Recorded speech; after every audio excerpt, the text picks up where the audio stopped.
আপনারা দেখছেন challenge 26 bulletin.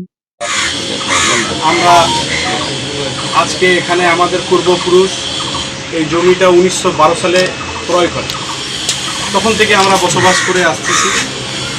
আমরা এই জমি আমাদের ওয়ারিশগণের মধ্যে বন্টন ছিল। আমরা 40-এর মালিক, আমরা 62-র মালিক। 62-র পর ওয়ারিশগণের মধ্যে বন্টন হয়।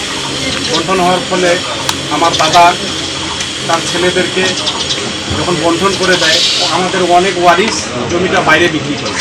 তখন আমরা যে রুমে থাকি, আমার বাবা তখন সেই সময় পিএসন একটা মামলা দায়ের করে যে আমাদের সম্পত্তি আমরা কিনব, এটা আমরা কোর্টে কেস করাতে আমাদেরকে বিজ্ঞ জজ কোর্ট রায় পাই।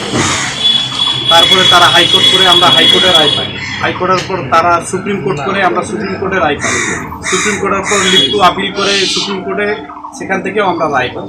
রায় পেয়ে আমরা এখানে উচ্ছেদের মামলা করি। আইন শৃঙ্খলা বাহিনী ম্যাজিস্ট্রেট আছে, আমাদের পৈতৃক সম্পত্তি আমাদেরকে বুঝিয়ে দেয়।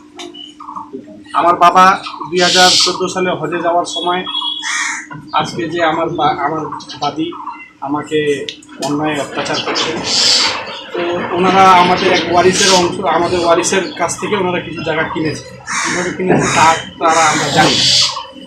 তার মধ্যে আমাদের বাস্তব ভিটা, যে ভিটা 1922 সালে নির্মাণ করা হয়েছে, আমাদের একটা ইন্দ্রা আছে যে এই জমিটা 1922 সালে নির্মাণ করে। ওই ভিটার কী রুম তারা 2014 সালে যখন আমি উচ্ছেদ নিয়ে আসতে চাই, তখন আমরা কিন্তু ওই জায়গাটা উচ্ছেদ নিয়ে দিতে পারতাম। তারা আমাদের সাথে একটা ভালো রিলেশন ছিল। তার বাবা বলে তাদের সাথে একটা সম্পর্ক ছিল। এই সম্পর্কের কারণে আমরা তাদেরকে থাকতে দিই। তারা বলে যে আমরা যখন বিল্ডিং নির্মাণ করব